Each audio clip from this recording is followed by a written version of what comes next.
नमस्कार दोस्तों, आइए जानते हैं आज मध्य प्रदेश की बड़ी खबरें। आज की पहली खबर है कि अब मक्का फसल की नरवाई जलाने पर एक्शन। खंडवा कलेक्टर रश्व गुप्ता ने फसलों की कटाई के बाद नरवाई को खेतों में जलाए जाने पर जिले में तत्काल प्रभाव से प्रतिबंध लगाने के आदेश जारी किए हैं। इन निर्देशों का उल्लंघन करने पर संबंधित किसान से पर्यावरण क्षतिपूर्ति के रूप में आर्थिक दंड वसूल करने का प्रावधान है। कलेक्टर के आदेश के बाद कार्रवाई शुरू हो गई है। ग्राम भंडारिया के किसान ओम मीणा द्वारा खेत में मक्का फसल की नरवाई जलाने पर कार्रवाई की गई है और उन पर 2500 रुपए का जुर्माना लगाया गया है।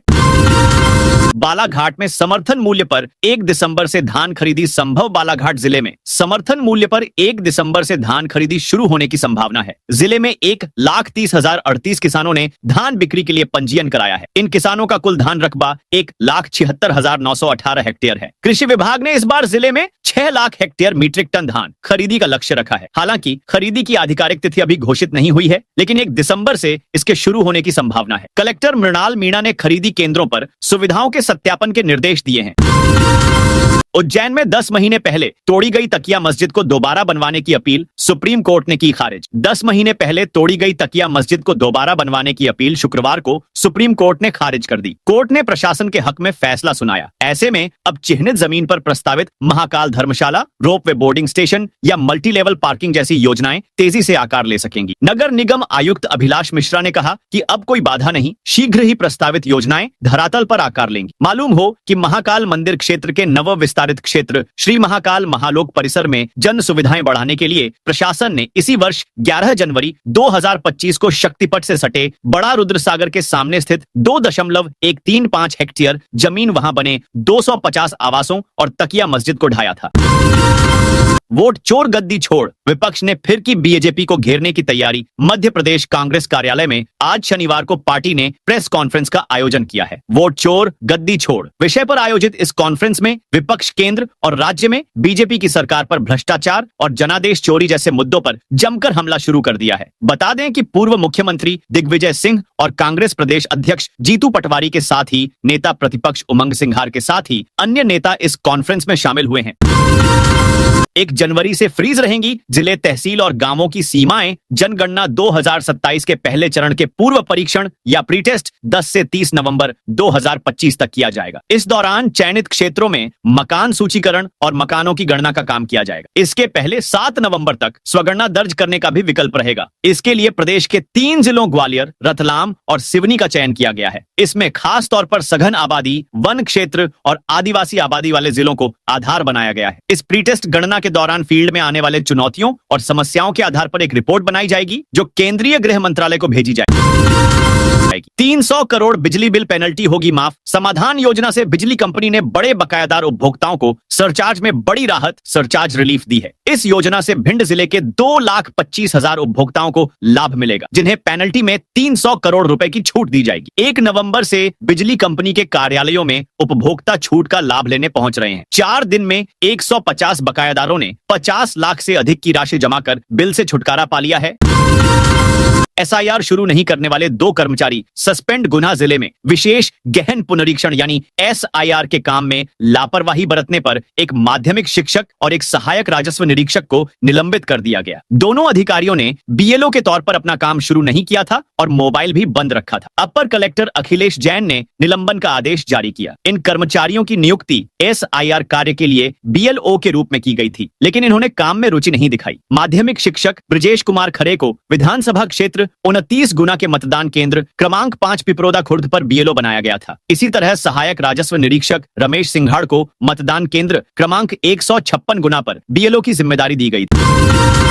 एम्स में बनेगा एमपी का पहला centralised cancer block. Madhya Pradesh में कैंसर मरीजों के लिए एम्स में प्रदेश का पहला सेंट्रलाइज्ड कैंसर ब्लॉक तैयार किया जा रहा है। ये 2026 तक शुरू हो जाएगा। इस मॉडर्न ब्लॉक में कैंसर के मरीजों को गामा नाइफ और पीटी-सीटी स्कैन जैसी एडवांस सुविधाएं एक ही जगह पर मिलेंगी। अभी मरीजों को संस्थान में इलाज के लिए लंबी वेटिंग का सामना करना पड़ रहा है। सिटी स्कैन और एमआरआई जैसी जांच के लिए 6 माह से 1 साल तक की वेटिंग है। इन परेशानियों से मरीज को बचाने के लिए यह सेंट्रलाइज्ड ब्लॉक तैयार किया जा रहा है। ग्वालियर में पकड़ाई बांग्लादेशी युवती, दोस्त भी हिरासत में। ग्वालियर के पॉश सिटी सेंटर गोविंदपुरी इलाके में पुलिस ने शुक्रवार की रात एक फ्लैट से बांग्लादेशी युवती को पकड़ा है। यह युवती ढाका, बांग्लादेश की रहने वाली है और 8 माह पहले कोलकाता के रास्ते भारत आई थी। पुलिस ने उसके साथ एक युवक को भी हिरासत में लिया है। युवती के मोबाइल से संदिग्ध चैट और विदेशी नंबर मिले हैं। जांच में खुलासा हुआ है कि उसे देह व्यापार के लिए भारत लाया गया था। सीएसपी विश्वविद्यालय हिना खान को सूचना मिली थी कि गोविंदपुरी में एक बांग्लादेशी युवती किराए के फ्लैट में रह रही है। मध्य प्रदेश हाईकोर्ट ने किए 16 जजों के तबादले। हाईकोर्ट ने अधीनस्थ न्यायालयों के 16 जजों के तबादले किए हैं। इन्हें प्रदेश के विभिन्न जिलों की फैमिली कोर्ट्स में प्रधान या अतिरिक्त प्रधान न्यायाधीश और SC/ST एक्ट की विशेष अदालतों में विशेष न्यायाधीश के रूप में नियुक्त किया गया है। तबादले के आदेश हाईकोर्ट के रजिस्ट्रार जनरल धर्मेंद्र सिंह द्वारा जारी किए गए।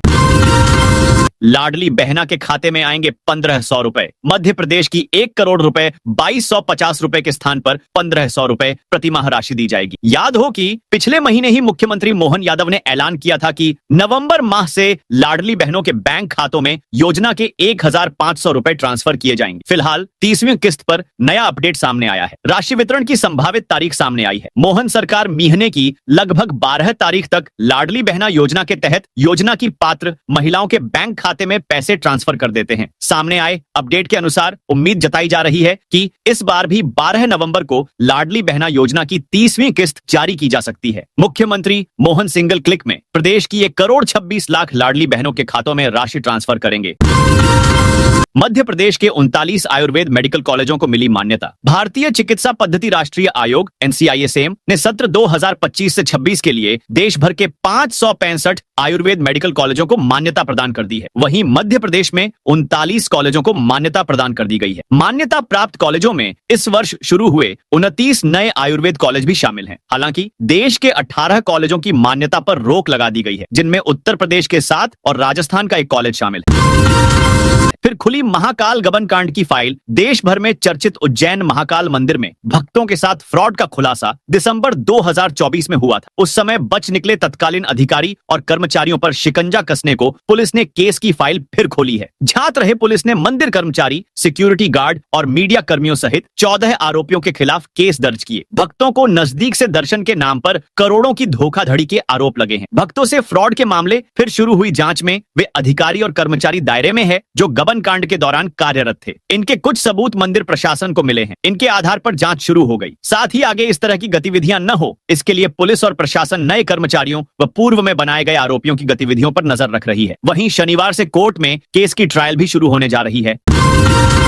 मुश्किलों में बीना विधायक। मध्य प्रदेश के सागर जिले की बीना सीट से कांग्रेस की टिकट पर चुनाव जीतने वाली निर्मला सप्रे की सदस्यता मामले में कोर्ट में सख्ती अपनाई है। कोर्ट ने स्पीकर, सरकार और निर्मला सप्रे को नोटिस जारी कर जवाब मांगा है। दरअसल शुक्रवार को नेता प्रतिपक्ष उमंग सिंघार की याचिका पर सुनवाई की थी, जिसमें हाईकोर्ट ने विधानसभा स्पीकर नरेंद्र सिंह तोमर से पूछा कि इस मामले में क्या कार्रवाई की गई। अब मामले की अगली सुनवाई 18 नवंबर को होगी।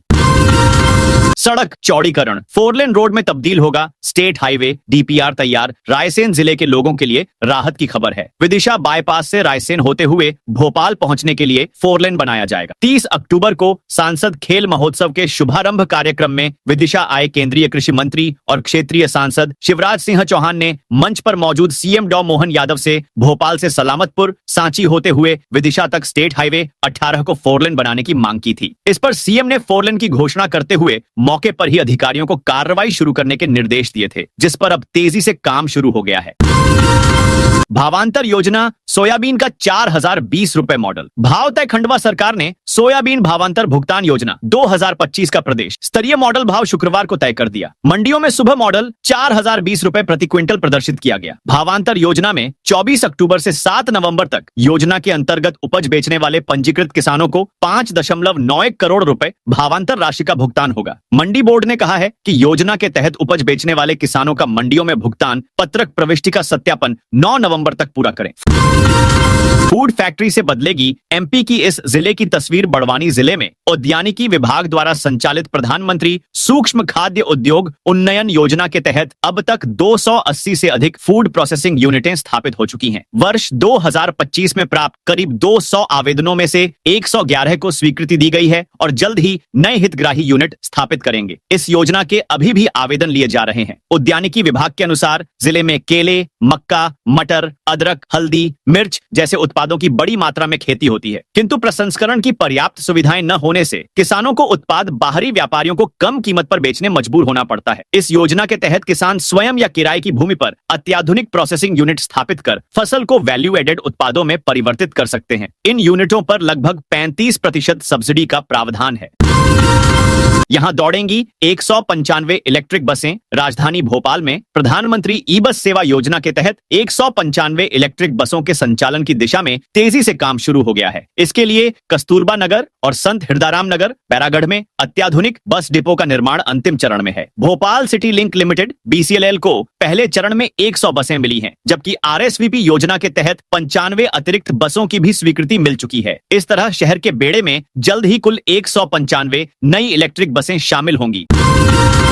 एमपी में बनेगा 100 करोड़ का प्लांट। अशोकनगर के सेमरखेड़ी गांव में BPCL 100 करोड़ रुपए लागत से कंप्रेस्ड बायोगैस प्लांट लगाएगी। इसे शासन से हरी झंडी मिल गई है। अब विभाग में कागजी प्रक्रिया शुरू हो गई है। इससे जिले में पहला औद्योगिक क्षेत्र विकसित होने की संभावना बढ़ गई है और इसके शुरू होने से क्षेत्र को रोजगार मिलेगा। बीना रिफाइनरी नजदीक होने से जिले के मुंगावली विकासखंड के सेमरखेड़ी गांव में BPCL ने प्लांट के लिए जगह चिन्हित कर ली है। उद्योग विभाग के मुताबिक BPCL के अधिकारी निरीक्षण करके जगह पर सहमति दे चुके हैं। अब नवकरणीय ऊर्जा विभाग में प्लांट से संबंधित कागजी प्रक्रिया कंपनी की शुरू हो गई है और शुल्क जमा करने के स्तर तक मामला पहुंच गया है। कंपनी जल्दी ही शुल्क जमा कराने की तैयारी में है। संभावना है कि 6 से 8 महीने में सभी प्रक्रियाएं पूरी होने के बाद निर्माण शुरू हो सकेगा।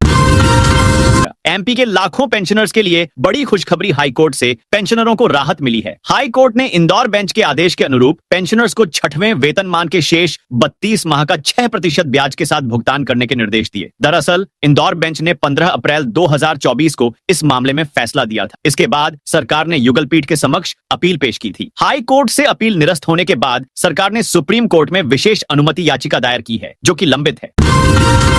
छिंदवाड़ा नगर निगम स्वास्थ्य विभाग में कचरा वाहनों में गड़बड़ी। छिंदवाड़ा नगर निगम के स्वास्थ्य और अन्य गाड़ियों में डीजल भरवाने के नाम पर हर महीने लाखों रुपए की हेराफेरी की जा रही है। बुधवार को एक वीडियो में यह सामने आया कि निगम के वाहन प्रभारी मंगेश पवार ने अपने भतीजे विकास पवार को अघोषित प्रभारी बना रखा है। विकास पवार प्रतिदिन वाहनों में डीजल भरवाने का काम देखता है और डीजल की खपत व बिलों की मॉनिटरिंग करता है। ग्वालियर हाईकोर्ट ने SDO का आदेश किया रद्द। ग्वालियर हाईकोर्ट की एकल पीठ ने एक महत्वपूर्ण टिप्पणी करते हुए उपखंड अधिकारी SDO के आदेश को रद्द कर दिया है। अदालत ने कहा कि किसी भी प्रशासनिक या अर्धन्यायिक आदेश में कारणों का उल्लेख अनिवार्य है। कारण आदेश की आत्मा होता है। बिना कारण दिया गया निर्णय न्यायिक नहीं कहा जा सकता। मामला दतिया जिले की सेवड़ा तहसील के ग्राम पेपरी में भूमि आवंटन विवाद से जुड़ा है। इस मामले में SDO, अतिरिक्त कलेक्टर दतिया और अतिरिक्त आयुक्त ग्वालियर द्वारा पारित आदेशों में स्पष्ट कारणों का उल्लेख नहीं था। हाई कोर्ट ने इन सभी आदेशों को निरस्त करते हुए प्रकरण को दोबारा सुनवाई के लिए वापस भेज दिया है। इज्तिमा को लेकर भोपाल जमीयत उलमा की प्रशासन से अपील। आगामी तबलीगी इज्तिमा को देखते हुए भोपाल जमीयत उलमा मध्य प्रदेश के मीडिया प्रभारी हाजी मोहम्मद इमरान हारून ने नगर निगम और रेलवे प्रशासन से कई अहम मांगे की हैं। उन्होंने कहा कि इज्तिमा शुरू होने से पहले पुराने शहर की जर्जर सड़कों को दुरुस्त किया जाए और ट्रैफिक व्यवस्था को बेहतर बनाया जाए, ताकि देश भर से आने वाले लाखों जायरीन को किसी तरह की परेशानी का सामना न करना पड़े। हाजी इमरान ने बताया कि पुराने भोपाल की अधिकांश सड़कें और गलियां बदहाल स्थिति में हैं, जगह जगह गड्ढे हैं और कई इलाकों में स्ट्रीट लाइटें भी खराब हैं। उन्होंने नगर निगम से मांग की कि इज्तिमा स्थल तक जाने वाले मुख्य मार्गों के साथ साथ अंदरूनी सड़कों का भी डामरीकरण और पेज वर्क किया जाए, ताकि यातायात सुगम रहे। भोपाल क्राइम ब्रांच की बड़ी कार्रवाई। भोपाल क्राइम ब्रांच ने शहर में गांजा तस्करी के एक नेटवर्क का पर्दाफाश करते हुए एक नाबालिग को अभिरक्षा में लिया है। आरोपी नाबालिग से 4.040 किलोग्राम गांजा बरामद किया गया है, जिसकी अनुमानित कीमत करीब 1 लाख बताई जा रही है। इस मामले में नाबालिग की मां भारती कुचबंदिया फरार है, जो पहले से भी आंध्र प्रदेश के विशाखापट्टनम और भोपाल के कई थानों में NDPS एक्ट के तहत अपराधों में लिप्त रही है। सुरपुरा पेशाब कांड में आरोपी की जमानत याचिका खारिज। भिंड जिले के सुरपुरा में दलित युवक से मारपीट और कथित रूप से जबरन पेशाब पिलाने के चर्चित मामले में मध्य प्रदेश हाईकोर्ट ग्वालियर खंडपीठ ने एक आरोपी की जमानत याचिका खारिज कर दी। कोर्ट ने माना कि यह गंभीर अपराध है, इसलिए आरोपी को इस स्तर पर कोई राहत नहीं दी जा सकती। यह पूरा मामला भिंड जिले के सुरपुरा क्षेत्र का है, जहां 20 अक्टूबर को दलित समाज के पीड़ित ज्ञान सिंह जाटव के साथ मारपीट कर उसे जबरन पेशाब पिलाने की घटना हुई थी। पुलिस ने घटना के बाद कार्रवाई करते हुए 3 आरोपियों सोनू बरुआ, आलोक शर्मा और छोटू को गिरफ्तार किया। इनके खिलाफ अपहरण, मारपीट और SC/ST एक्ट की धाराओं में प्रकरण दर्ज किया गया है। भोपाल निगम कमिश्नर के नाम पर ठगने की कोशिश। भोपाल नगर निगम कमिश्नर संस्कृति जैन के नाम पर ठगने की कोशिश का मामला सामने आया है। सोशल मीडिया पर फर्जी अकाउंट बनाकर रुपए मांगने की जानकारी खुद कमिश्नर ने दी है। इसके बाद कमिश्नर ने लोगों को भी अलर्ट किया है। निगम कमिश्नर जैन ने बताया कि यदि कोई मेरे नाम से फर्जी अकाउंट बनाकर और मेरी फोटो युक्त DP लगाकर पैसे की मांग करता है तो उसे इग्नोर करें और मुझे अवगत भी कराएं। HUT के 18वें आतंकी के खिलाफ चार्जशीट दायर राष्ट्रीय जांच एजेंसी NIA ने 2023 में मध्य प्रदेश में सामने आए हिज्ब उत तहरीर HUT से जुड़े आतंकी साजिश मामले में 18वें आरोपी के खिलाफ चार्जशीट दायर की है। 5 अन्य आरोपियों पर अतिरिक्त आरोप लगाए हैं। NIA ने भोपाल स्थित NIA की विशेष अदालत में इस मामले में पहली पूरक चार्जशीट दाखिल की। इसके साथ ही अब तक इस HUT साजिश मामले में कुल 18 आरोपियों के खिलाफ चार्जशीट दाखिल की जा चुकी है। मूल चार्जशीट 4 नवंबर 2023 को 17 आरोपियों के खिलाफ दायर की गई थी। मोहम्मद इजराइल कटनी युवा कांग्रेस जिलाध्यक्ष बने। कटनी में शुक्रवार को युवा कांग्रेस के आंतरिक चुनावों के परिणाम घोषित हो गए हैं। मोहम्मद इजराइल ने जिलाध्यक्ष पद पर 2952 मतों के भारी अंतर से जीत दर्ज की है। उन्होंने अपने निकटतम प्रतिद्वंद्वी को पराजित कर कटनी जिले की कमान संभाली है। युवा कांग्रेस के हाल ही में प्रदेश भर में संगठन को मजबूत करने और लोकतांत्रिक प्रक्रिया को बढ़ावा देने के उद्देश्य से चुनाव कराए गए थे। इन चुनावों में प्रदेश अध्यक्ष, सचिव, जिलाध्यक्ष, विधानसभा अध्यक्ष और ब्लॉक अध्यक्ष जैसे विभिन्न पदों के लिए मतदान हुआ था। ग्वालियर हाईकोर्ट ने गेस्ट फैकल्टी याचिका खारिज की। ग्वालियर हाईकोर्ट की एकल पीठ ने गेस्ट फैकल्टी की एक याचिका खारिज कर दी। याचिका में प्रदेश शासन के 24 दिसंबर 2024 के आदेश को चुनौती देते हुए आयु सीमा में छूट और 25% आरक्षण का लाभ मांगा गया था। कोर्ट ने स्पष्ट किया कि यह लाभ केवल उन्हीं गेस्ट फैकल्टी को मिल सकता है जिन्होंने सरकारी कॉलेजों में स्वीकृत रिक्त पदों पर कार्य किया हो। बता दें कि यह याचिका राधा गुप्ता द्वारा दायर की गई थी। उन्होंने दलील दी कि उन्होंने 2002 से 3 के दौरान जन भागीदारी योजना के तहत एक कॉलेज में अतिथि विद्वान के रूप में कार्य किया था। राधा गुप्ता ने MSc, PhD और नेट की उपाधियां प्राप्त की हैं। सीएम ने 877 अधिकारी कर्मचारियों को नियुक्ति पत्र दिए। मुख्यमंत्री मोहन यादव ने शुक्रवार को भोपाल के कुशाभाऊ ठाकरे सभागार में वन और स्वास्थ्य विभाग के 877 अधिकारी कर्मचारियों को नियुक्ति पत्र दिए। इस दौरान दोनों विभागों के अधिकारी कर्मचारी मौजूद थे। कार्यक्रम के बाद सीएम ने मीडिया से चर्चा में कहा, हम हर विभाग में भर्ती कर रहे हैं। अब तक 60,000 पदों पर भर्तियां कर चुके हैं। धीरे धीरे करके 1 लाख से ज्यादा पद हम भर रहे हैं। ये सरकारी पद हैं। सिंगरौली में PM आवास किराए पर देने वालों पर कार्रवाई। सिंगरौली नगर पालिका निगम ने प्रधानमंत्री आवास योजना AHP घटक के तहत निर्मित EWS आवासों में अनियमितताओं के मामलों को गंभीरता से लिया है। निगम आयुक्त सविता प्रधान ने ऐसे हितग्राहियों के खिलाफ कठोर वैधानिक कार्रवाई के निर्देश दिए हैं जिन्होंने अपने आवास किराए पर दे दिए हैं या लंबे समय से उनमें निवास नहीं कर रहे हैं। रातों रात लखपति बन गए 6 किसान। पन्ना में एक साथ 6 किसानों की किस्मत चमक उठी। उन्हें एक साथ 5 नग हीरे मिले हैं। इनकी कीमत करीब 12 लाख रुपए बताई जा रही है। इनमें से 3 जेम्स क्वालिटी के हैं। ये हीरे शुक्रवार को जिले के भमका उथली हीरा खदान क्षेत्र में मिले हैं, जिन्हें आज ही हीरा कार्यालय में जमा करा दिया गया है। अब इन हीरों को नीलामी में रखा जाएगा। सिरस्वाहा गांव के रहने वाले किसान ब्रजेंद्र कुमार शर्मा ने बताया कि जून में उन्होंने अपने 5 साथियों विनोद ओमरे, रामकरण नायक, सूर्यभान सिंह, गुलाब सिंह और पुष्पेंद्र पाठक के साथ मिलकर भमका क्षेत्र में हीरा खदान की जमीन का पट्टा लिया था। लगातार मेहनत के बाद शुक्रवार को एक साथ 5 हीरे मिले। बीएड फर्स्ट सेमेस्टर में कई छात्रों को 0 अंक खरगोन के क्रांति सूर्य टंटिया भील विश्वविद्यालय के बीएड फर्स्ट सेमेस्टर परीक्षा परिणाम को लेकर विद्यार्थियों ने कड़ी आपत्ति जताई है। खंडवा और बुरहानपुर सहित कई कॉलेजों के छात्रों को पाठ्यचर्या विकास एवं विद्यालय विषय में 0 अंक दिए गए। कंचन खरे, वीरेंद्र ठाकरे, नीता कनासे, ज्योति और सोनू हार्वे जैसे छात्रों ने कहा कि उन्होंने नियमित कक्षाएं ली थीं और परीक्षा में सही उत्तर लिखे थे। उनका आरोप है कि 0 अंक मिलने के पीछे मूल्यांकन में लापरवाही है। छात्रों का कहना है कि इससे उनका भविष्य प्रभावित होगा और दोबारा परीक्षा देने में समय और आर्थिक नुकसान होगा। होगा। एमपी के 2 अफसरों का भ्रष्टाचार का नया खेल। मध्य प्रदेश में पिछले महीने लोकायुक्त के 2 बड़े छापों की चर्चा रही। पहला छापा आबकारी विभाग के रिटायर्ड जिला अधिकारी धर्मेंद्र सिंह भदौरिया के यहाँ पड़ा और दूसरी कार्रवाई लोक निर्माण विभाग पीडब्ल्यूडी के retired chief engineer G P Mehra के ठिकानों पर हुई। दोनों ही मामलों में लोकायुक्त ने बेहिसाब संपत्ति का खुलासा किया। भदौरिया के यहाँ छापे में 25 करोड़ की चल अचल संपत्ति का पता चला तो मेहरा के घर से 3 करोड़ का सोना और लग्जरी फार्म हाउस समेत एक फैक्ट्री का खुलासा हुआ। लोकायुक्त ने यह भी खुलासा किया कि आबकारी के रिटायर्ड अफसर धर्मेंद्र भदौरिया ने 38 साल की सर्विस में 829% अनुपातहीन संपत्ति इकट्ठा की। धार में 200 बीघा जमीन पर बन रहा नगर वन धार शहर के समीप जमनजत्ती की पहाड़ी पर वन विभाग द्वारा एक भव्य नगर वन सिटी फॉरेस्ट तैयार किया जा रहा है। लगभग 50 हेक्टेयर 200 बीघा में फैलने वाली इस परियोजना का दूसरा चरण, जिसमें हॉल, पिकनिक स्पॉट और वॉकिंग ट्रैक जैसे सिविल वर्क शामिल हैं, लगभग पूरा होने वाला है। पहले चरण में यहाँ पौधरोपण किया गया था। इस नगर वन का उद्देश्य शहर की भीड़ भाड़ से दूर लोगों को प्रकृति का अनुभव कराना और कुछ पल शांति से बिताने का अवसर प्रदान करना है। पहाड़ी को विकसित करने का काम तेजी से जारी है। परियोजना के तहत गेट, हॉल और पाथवे निर्माण का काम लगभग पूरा हो गया है। एमपी में कांग्रेस विधायक से मोबाइल पर गाली गलौज। रीवा के सेमरिया से कांग्रेस विधायक अभय मिश्रा से फोन पर गाली गलौज करने का मामला सामने आया है। विधायक ने इसकी शिकायत रीवा के चोरहटा थाने में दर्ज कराई है। घटनाक्रम छिंदवाड़ा का होने के चलते पुलिस ने 0 पर केस दर्ज कर उसे जांच के लिए छिंदवाड़ा भिजवाया है। केंद्रीय नारकोटिक्स ब्यूरो की बड़ी कार्रवाई। देश भर में चल रहे मादक पदार्थ विरोधी अभियान के तहत जारी कार्रवाई में मध्य प्रदेश के नीमच की केंद्रीय नारकोटिक्स ब्यूरो सीबीएन की टीम ने राजस्थान में नशे के विरुद्ध अभियान में बड़ी कार्रवाई की है। टीम ने पड़ोसी राज्य में कार्रवाई करते हुए भारी मात्रा में 231.170 किलोग्राम अवैध डोडा चूरा जब्त कर अशोक लीलैंड ट्रक कंटेनर के साथ एक तस्कर को गिरफ्तार किया है। ये कार्रवाई राजस्थान के जयपुर दिल्ली के अंतर्गत आने वाले अजमेर दिल्ली राजमार्ग पर हीरापुट के पास की गई है। टीम ने अवैध मादक पदार्थ के साथ एक तस्कर को भी गिरफ्तार किया है।